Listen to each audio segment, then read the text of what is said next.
ननद बिना मनवा ननद बिना मनवा ना लागई राजा ननद बिना मनवा ननद बिना मनवा ना लागई राजा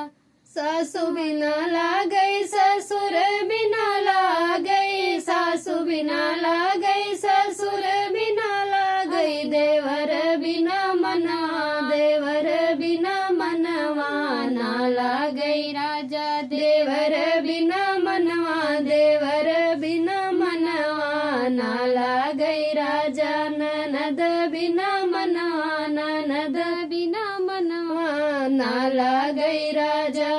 जेठ बिना लागई जेठान बिना लागई जेठ बिना लागई जेठान बिना लागई ननदोई बिना मनवा ननदोई बिना मनवा ना लागई राजा ननदोई बिना मनवा ननदोई बिना मनवा ना लागई राजा ननद बिना मनवा ननद बिना मनवा ना लागई राजा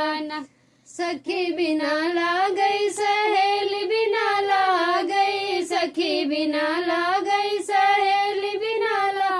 यार बिना मनवा यार बिना मनवा ना लागई राजा